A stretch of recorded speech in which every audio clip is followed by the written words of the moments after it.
coming up, it's coming up, it's coming up, it's coming up. It's there. Y bueno, luego llegamos a la sexta generación de consolas. Sí, la sexta generación de consolas acá yo creo que la gente puede estar más familiarizada. Aquí se mantienen las tres empresas más grandes que en ese momento eran Nintendo, Sega y PlayStation. Entonces, acá está la famosa PlayStation 2, la consola más vendida de la historia. Luego está el GameCube, la Sega Dreamcast y la irrupción en el mercado por parte de Microsoft con Tarde, pero Xbox. tarde, pero seguro. Que de hecho, o sea, yo creo que Xbox era la consola más potente en ese minuto. Después venía Sega. Xbox siempre ha sido la consola más potente. Tengo una pregunta. ¿Xbox llegó después o antes de la caída de Sega? Después. O sea, llegaron en la misma generación, pero Sega se declara en quiebra y allí es cuando entra. Claro, pensé eso, es por las declaraciones. No recuerdo quién dentro de Microsoft es el que dice tenemos que hacer una consola de videojuegos porque solo queda Sony. O sea, porque en ese momento el GameCube No fue tan bueno. No fue tan una bueno. consola como el 64. Exacto. Estaba el PlayStation creciendo, pero también PlayStation estaba creciendo mucho. Y no creo que sea, o sea, lo hice mucho en memes y todo, pero PlayStation vendió gracias a la piratería. Porque era una consola fácil de piratear. Sí, Entonces, nace la Xbox, que tú sabes por qué se llama Xbox, o la caja X. La caja X, no. Porque quisieron desarrollar una consola a base de lo que es el DirectX. A partir de ahí, entonces, claro, no le iban a llamar DirectX Console, no, le iban a llamar, Ya. lo decidieron llamar Xbox. Por de ahí viene el nombre de Xbox. Bueno, aquí hay otra innovación en hardware. Me parece increíble que la trae PlayStation, que es que la consola de videojuegos ya no es solamente una consola de videojuegos, sino te sirve también para ver películas.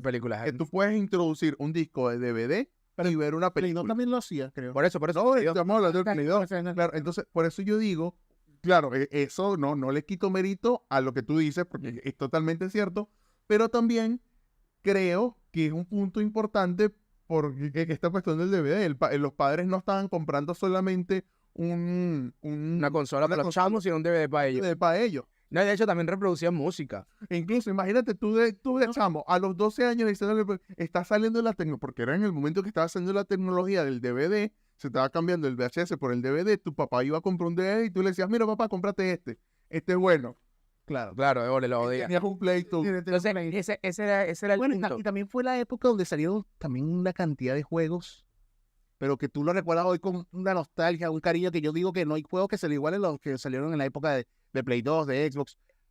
No hay juego. De hecho, para mí, uno de los mejores Zeldas, por ejemplo, Waker. siempre va a ser Ocarina of Time. Ocarina of Time y Majora's Mask. Eso fue el 64. Claro. Pero después, como que le tengo un mayor cariño al Wind Waker, que a muchos no les gustó por el tema de las gráficas, que eran más animadas. A muchos no les gustó por eso. No, a muchos no les gustó en el momento, En el porque momento. actualmente es uno de los Zeldas más reivindicados. O sea, junto con ahorita con Con el Breath of the Wild y la secuela. y Tears of Kingdom. Pero no, o sea, yo tengo unos recuerdos, está en Final Fantasy X, está el Black, no sé si ya está jugando Yo el Black. creo que también por la época. No, salió para todas las consolas. Sí, todas las consolas. Pero sí, o sea, yo creo que también es por la época. Call of Duty que se estaban potenciando ahí.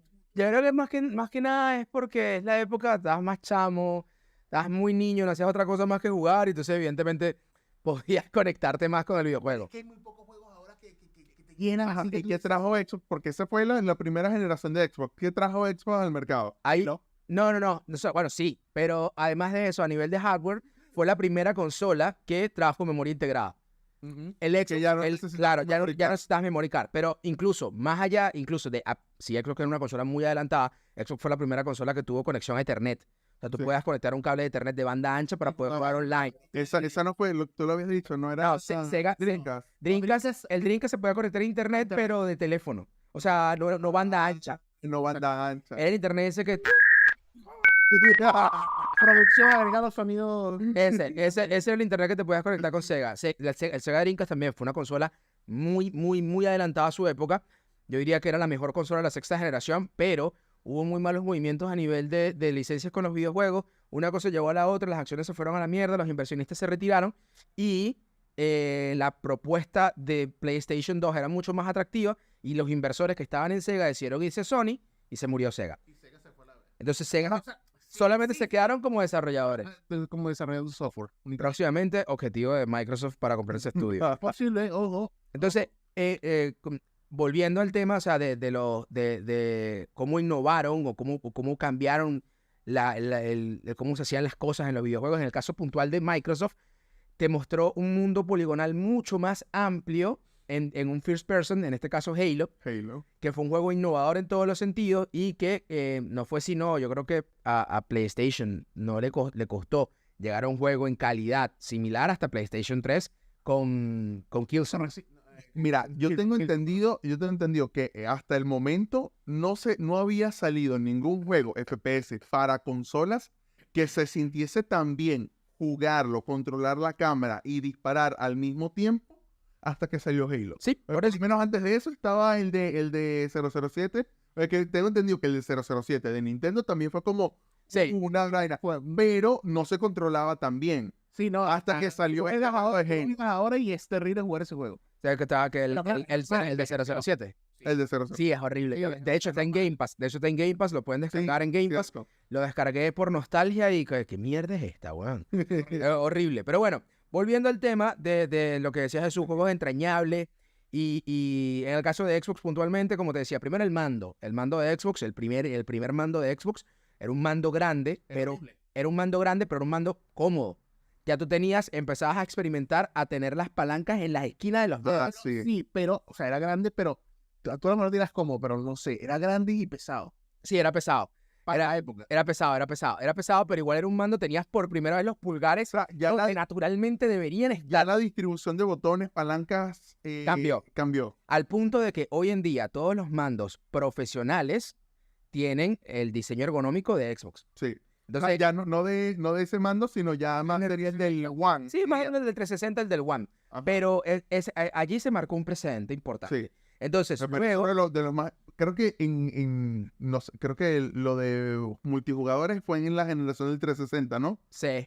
Entonces, no, bueno, ya tú tenías multijugador en Xbox, en el primer Xbox. Ya había. Ya. No era igual, obviamente, porque estaban experimentando, pero ya había juego multijugador, como te digo. La consola de Xbox se podía conectar a internet por teléfono, internet banda ancha, tenía memoria integrada, era multitarea, tú podías escuchar música mientras jugabas. O sea, por ejemplo, tú metías un disco y el disco se grababa, tú podías grabar el disco. O sea, tú metías un disco de música y lo copiabas porque prácticamente era una computadora. Entonces, tú copiabas todo el disco y tenías tu playlist, incluso tú podías reproducir la playlist del juego en GTA San Andreas. Eso iba a decir. Tú puedes reproducir, cuando tú en la estación de radio de GTA San Andreas, te ibas al playlist de Xbox y podías escuchar tu música en el juego, Echando gasolina de Yankee mientras jugaba. mientras ibas manejando. Ella le gusta la gasolina. Dame más gasolina. A ese nivel, porque realmente el sistema operativo de esa Xbox era el de una computadora tal cual. O sea, Microsoft no se puso quisquilloso a estar, no. Estamos apurados, vamos a aprovechar que Sega se salió del juego, está Nintendo y PlayStation, hay que hacer algo rápido. Ya va a salir alguno que diga, en PC también se podía hacer eso. Obvio, pero para una consola de la época. Claro. Entonces, luego seguimos y tenemos, vamos a un top 5 de videojuegos importantes en PlayStation 2, como para que se hagan una idea. Estaba el Metal Gear Solid, el 2 y el 3. Wow. Sobre todo el 3. Joder. Sobre todo el 3. Luego a eso agrega el que acabo de mencionar, que fue GTA San Andreas, y un juego que realmente cambió la forma en cómo se hacen los juegos hoy en PlayStation, que es Shadow of Colossus. Ese juego también fue muy importante a nivel narrativo y fue lo que hizo que los siguientes juegos, en este caso, no sé, el God of War el 1, el 2, nos regaló el God of War 3. Aquí comienza una innovación de PlayStation, que es una de las más detestables desde mi punto de vista, que es el Quick Time Event. Claro, El que que de hecho, si no estoy mal, ahorita la memoria me falla, pero me parece que el Quick Time Event venía con el Shadow of Colossus, no estoy de ¿No era todo un seguro. God of War? Sí, no, pero el Shadow ya estaba, me parece. Mira, eso se inventó en los 80, solamente que Bueno, solamente que como que se explotó en la época de la sexta generación, porque, y yo por lo menos yo no estoy en contra de los que ustedes, solamente tienen que estar bien ejecutados y justificados. Lo que pasa es que igual aporta muchísimo a la narrativa. Entonces, cuando estamos hablando exacto, y como estamos hablando del God of War, o sea, y la forma en cómo Sony también desarrolla la historia de sus exclusivos, son juegos que te van contando la historia, entonces con un Quick Time te hacen parte de esa historia. Yo puedo entender que el Quick Time Event es simplemente para que tú, como jugador, No te duermas. Bien. no te duermas viendo una cinemática, porque se supone que tú eres un jugador y no un espectador. Entonces, cuando te da la cinemática, se supone que tú, en un juego, tú quieres estar controlándolo, te vamos a poner estos momentos para que tú estés pendiente y que sientas que esto sucede gracias a ti. Cosa que pasa en Metal Gear Solid 4 que no tiene QT, o sí, no, no recuerdo mucho ya, pero Metal Gear Solid 4 me acuerdo que hay cinemática de media hora. Por eso, entonces, ya acá, Sin QT. O sea, era interesante porque la historia y el lore de Metal Gear es muy rico, pero sí. Como, Kojima, ya, haz tu película. A ver, para una persona que tiene tiempo de disfrutar, yo creo que le vendría bien ese tipo de juego. Pero una persona que, por ejemplo, nosotros ya que somos unos viejos y que Sí. queremos relajarnos para jugar, no queremos estar viendo cinemática, queremos estar... Yo ahorita, yo no sé si voy a disfrutar tanto el Starfield como llegué a disfrutar Skyrim. Porque actualmente yo siento que yo no quiero que me pongan a leer muchas cosas, sino, bro, dame el juego, a quién le tengo que disparar, a quién le tengo que caer a golpes y ya, más claro, nada. y de ahí el éxito de juegos como Call of Duty y los juegos de deporte. Sí. Entonces, ¿qué pasa? A ver, en esta misma sexta generación hubo también un aporte importante por parte de Nintendo. Llegó la Game Boy Advance, llegó la Game Boy SP, que les permitió, bueno, yo creo que aquí comenzó la revividera y remasterización de sus videojuegos anteriores. En el caso de la Game Boy SP, el lanzamiento de la Game Boy SP vino acompañado de Pokémon Red Fire, Ujú. o Rojo Fuego, y Pokémon Verde Hoja. No recuerdo esta consola SP.